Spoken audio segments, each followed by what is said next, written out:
Alright, I had written a script for this video and I had it completely rendered and done, and it wasn't until halfway through playing it back that I realized that half of the audio was not usable. I don't know how it slipped through, I don't know how it happened, but I quite literally have to read the script a second time. I hate voice acting so much. Voiceover, whatever, fuck, just...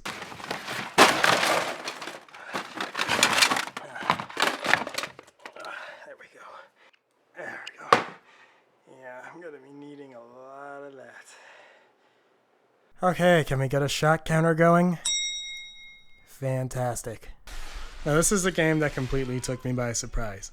I spent roughly over $80 on what is essentially a franchise knockoff from like a main series that I had never touched. Now, my Wii U has a single function, and that function is Smash Brothers, but I decided to give this game, you know, some recognition because it managed to steal every ounce of my free time for a good while. Just seeing footage of this game, it's perfectly... Oh, okay. Oh, shit. Just seeing footage of this game, it's perfect. I hate this one too. Just seeing footage of this game, and do you see why I hate this? I don't sound natural. Here's my fucking fireball. Now, looking at footage at this game, it's perfectly reasonable that you assume all you do is run around hitting one or two buttons through large clumps of enemies. And that's an entirely fair assumption. It's what I assumed for my first few hours of play. But once it clicked, once I understood what was happening, my social life fucking died for the next few weeks. So I thought it'd be fun to just share my learning experience with this title, and how it turned me around. Because maybe some of you out there went through the exact same thing I did. Or maybe not. I don't really care. But I think this is a game that merits a closer look. I decided on this purchase when I was looking for like games with multiplayer, basically. A buddy and I were getting really bored of always playing, you know, a shooter or Smash Brothers, so we googled around for some cooperative titles. We tried Chivalry, we tried Hearthstone, we tried Resident Evil. That one's actually really good, you should buy that one. A couple of fighting games, but we eventually ended up back to our usual picks. Somewhere in the middle of all that searching, we found like a Wii U game. It was local multiplayer that I had never heard of. I didn't own it, so we looked into it, and it turned out to be, you know, that Zelda Dynasty Warriors hybrid. So my buddy says that Dynasty Warriors is a really good game, and I was super adverse to that idea. I had never touched it, and it did not look like fun to me. I looked at a couple of videos, and it didn't convince me at all. So I think I just ended up buying it because pressure. I don't know. I dropped 60 bucks, but I was doing so good too. Look, I got home and I just popped it in to try it out. That's all I'm trying to say.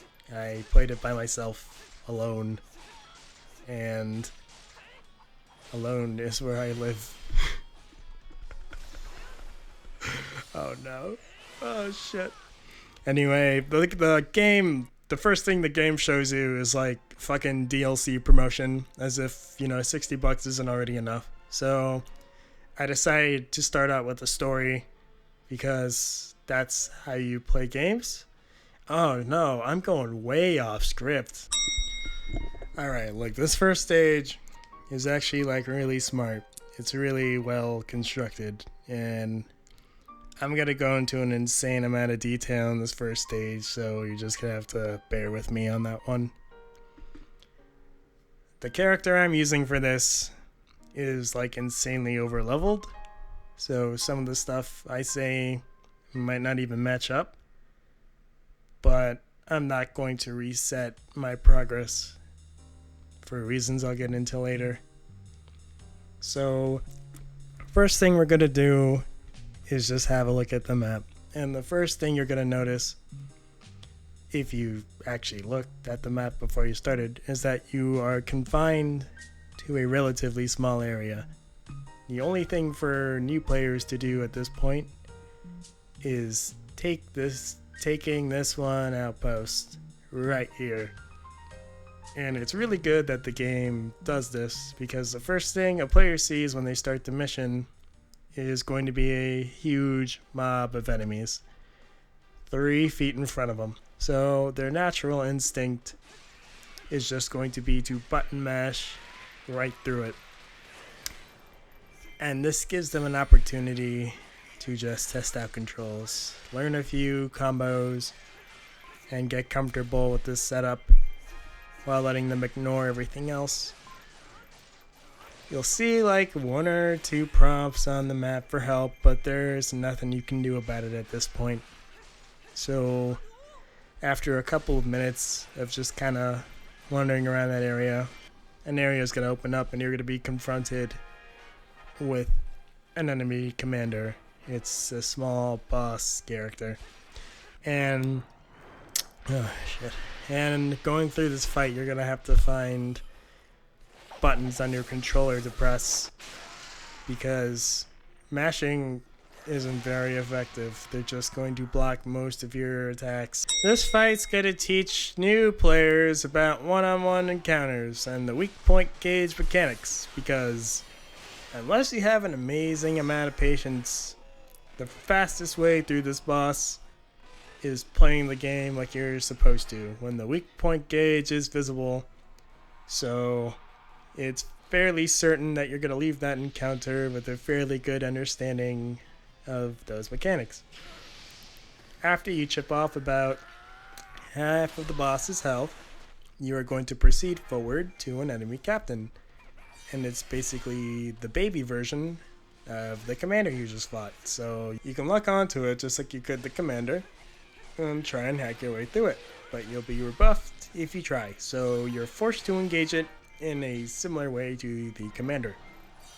This guy's gonna die way quicker, so that's the game's way of telling the player that every enemy you can lock onto won't be a huge time sink. It's just a way to keep the enemy mobs relevant. If you were just able to run and hack and slash through everything, you would win this game way too easily. So you kill the captain and you pick up your first Zelda item, and then it does that thing that Zelda games do. You get stuck until you use the item, so the game knows you know how to use items by the time this better be usable. By the time you're ready to leave, you are able to leave once you use bombs. Yes. Okay. I guess I'm gonna keep rolling. Your next objective given is just a rendezvous with the captain. They're gonna call you over. Hey, get over here. Yes. Oh shit, it is getting really hard to read.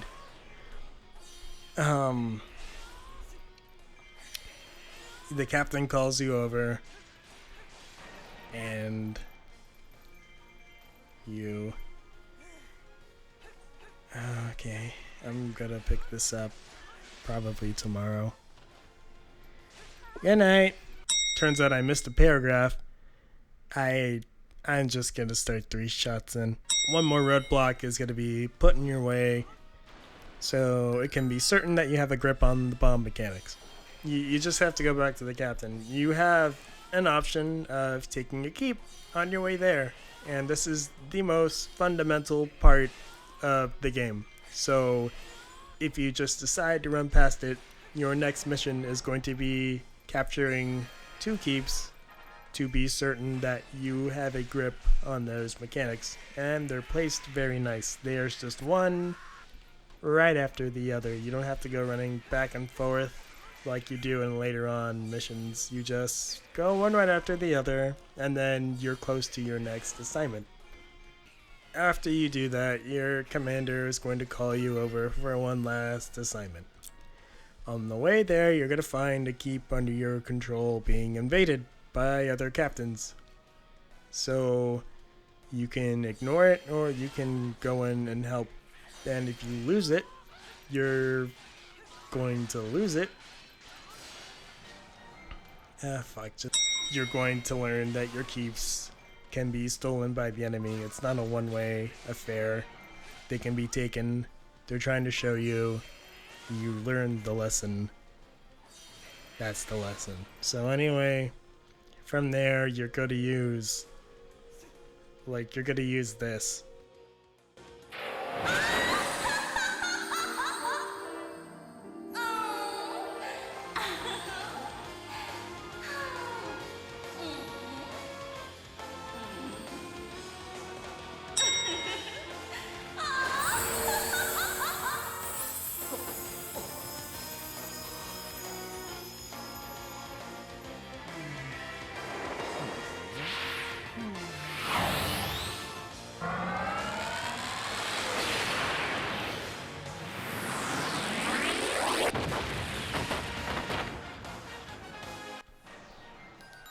And it is just the most Japanese thing. I don't know.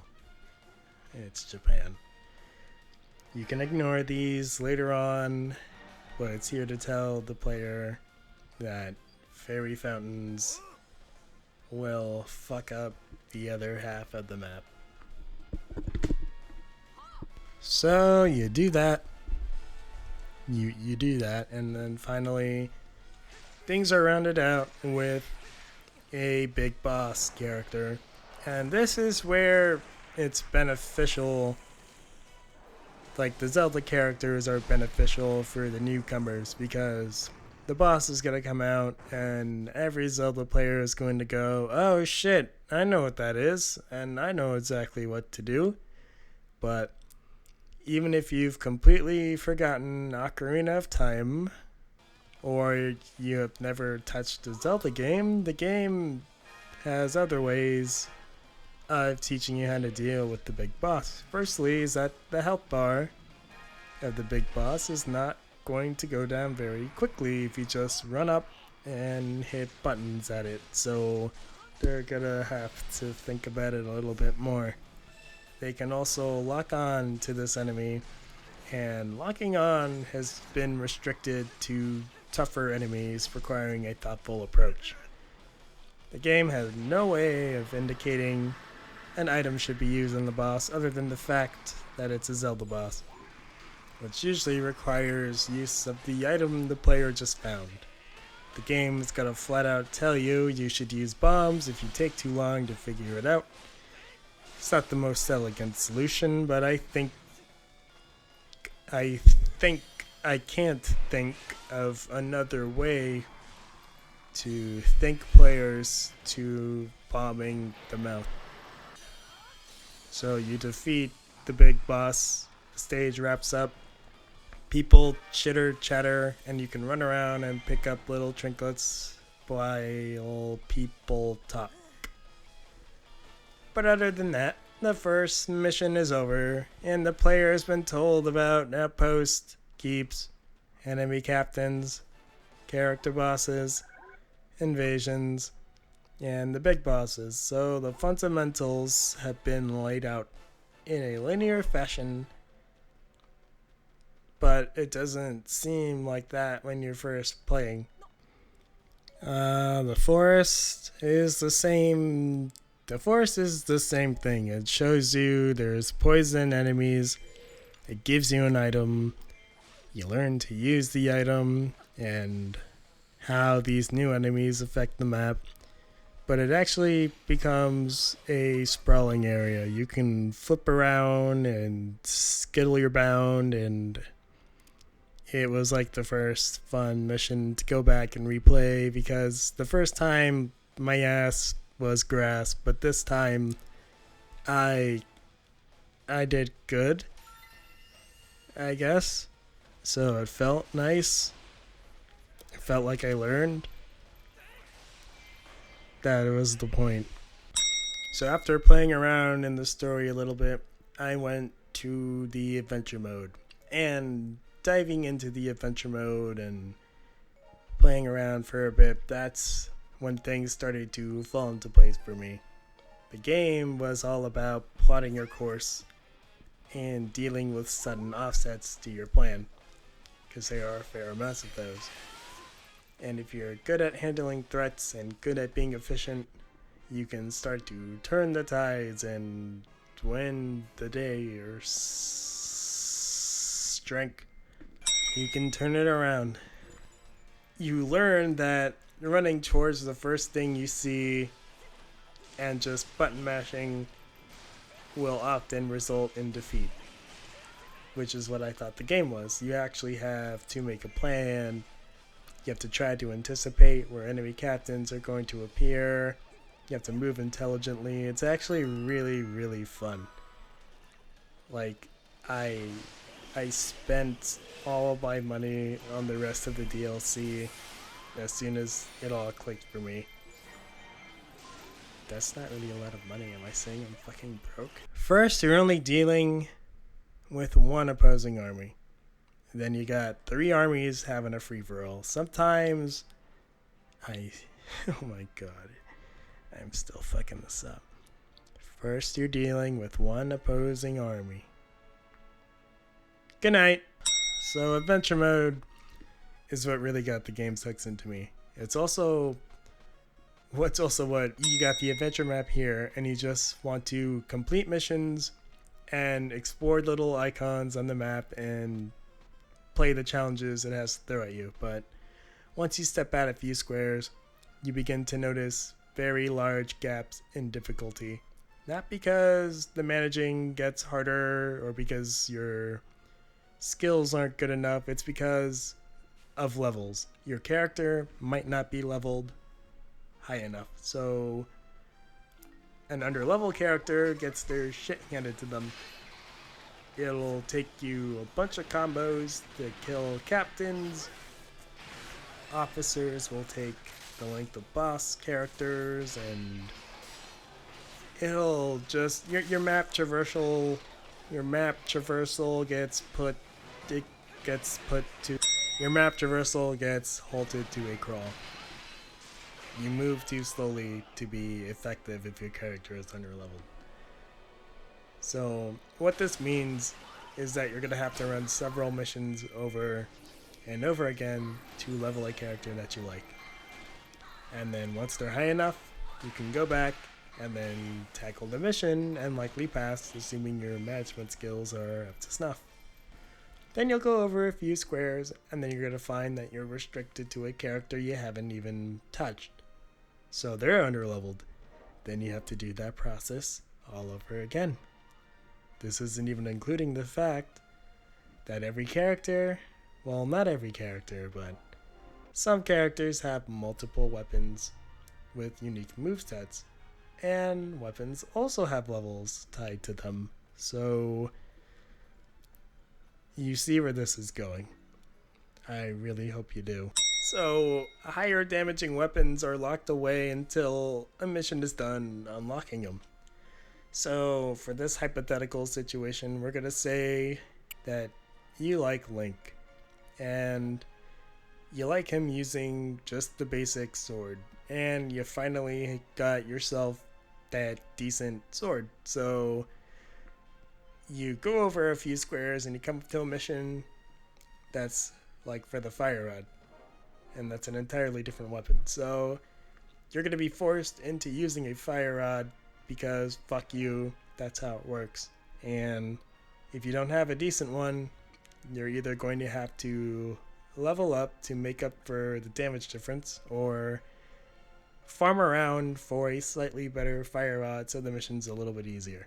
Your heart is going to desire to explore the map like this. But instead what happens is this. It's such a steep wall, and this issue alone is the reason I would imagine a lot of people would return this game.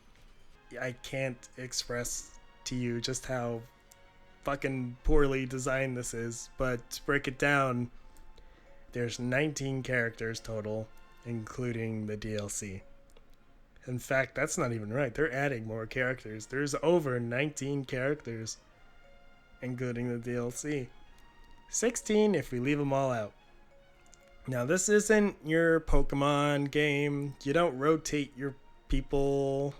They don't gain experience. You have to go one at a time, 10 minutes each, to nab some experience.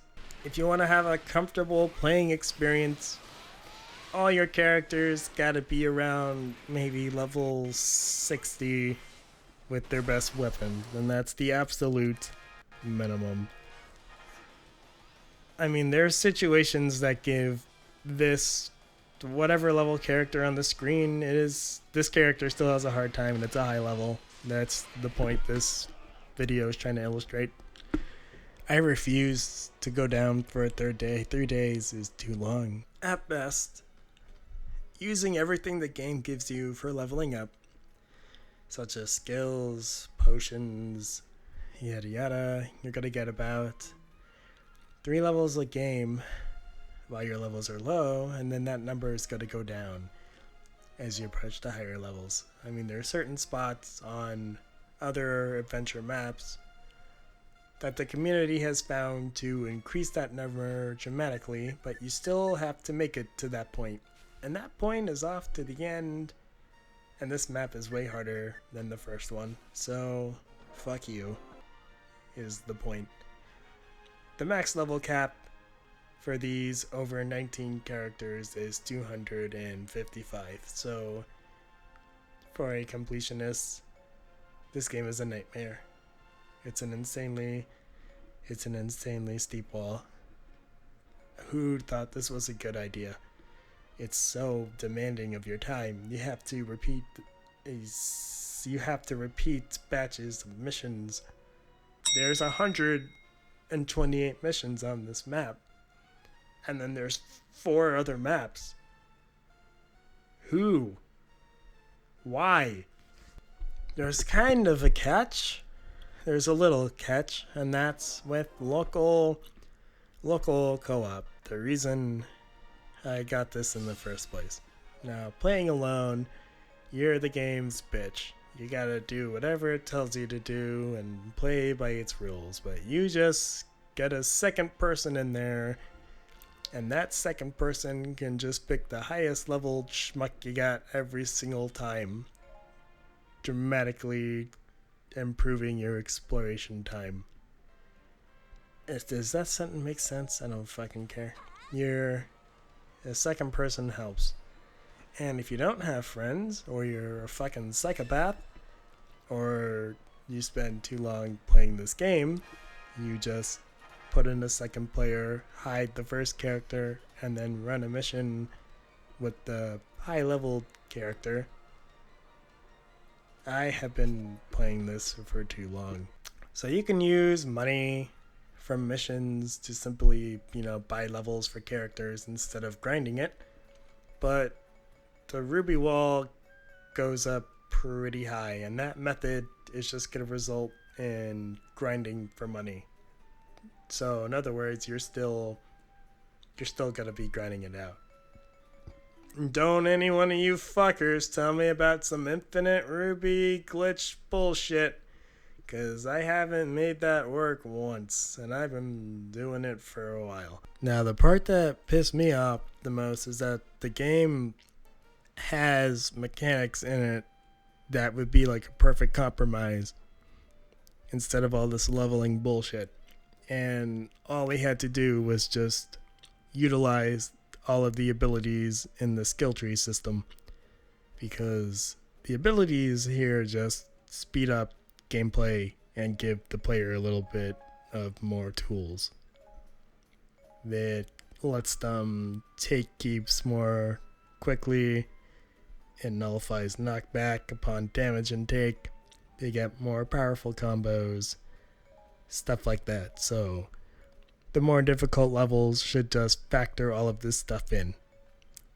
They should send out raid captains more frequently to sabotage bases, have a higher number of enemy captains to slow down the map traversal, include more giant bosses, maybe have the standard enemies swipe at the player more often, since it should just be a given that you can tank a few hits before getting into hit stun.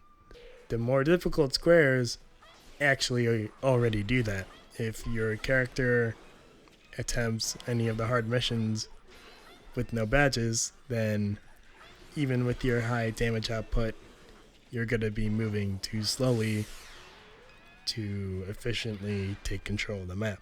So that's why the whole leveling thing is just super baffling.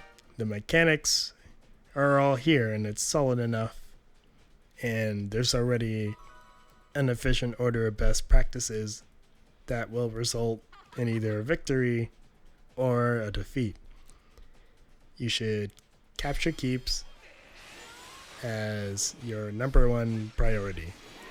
You should deal with captains as maybe like your second or third priority, because your soldiers are gonna typically lose to enemy soldiers, but they will buy you some time if they cross paths. Outposts should be taken along the way, and there are some external events that will affect the allied base directly, and these things should be given your full attention as soon as they happen. Given all of these things, the player should move in a way where the maximum number of keeps and outposts can be captured and controlled. Because if they aren't doing it, then they're just going to be overwhelmed by the continually spawning enemies. Making an efficient run is pretty satisfying, since things can still very easily go wrong despite having an overleveled character. But instead of relying on its gameplay, it just uses stupid number locks everywhere for a roster of characters that is over 19. Now for me, the management gameplay was enough to get me to do all of the grinding. But anyone that said, fuck this, I don't blame them at all. After successfully getting over the difficulty hump, the game actually becomes like way more welcoming. It becomes less about are you a high enough level and more about can you manage your time. And that's what the game is. It's a really fun time management simulator. No, just buy this game. I mean, Nintendo, like the family friendly company for your kid, once again teamed up with Team Ninja. Now Team Ninja just released a fighting game where you can select what kind of breast physics you want.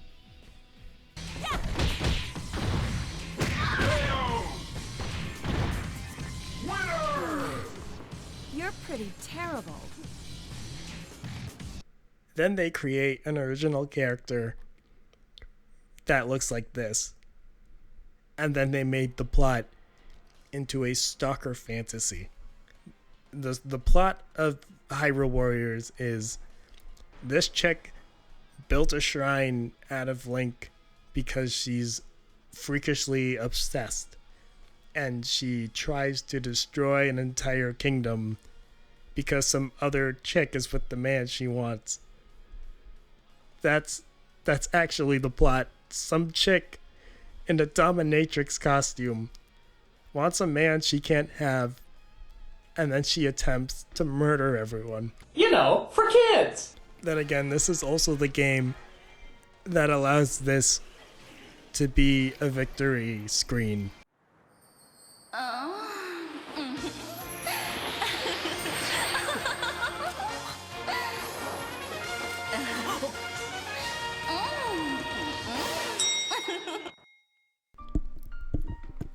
The game is actually really good. The game does a good job of teaching new players. That's all I'm trying to say. It took me a couple missions, but once it clicked, it's a pretty well designed game. It's different. It's way different from a lot of the stuff out there, and I know it's based off another franchise, but this game would probably win over any Zelda fan if they gave it a shot. So let's do that. Let's just find someone off the street and make them play this game and see how it goes.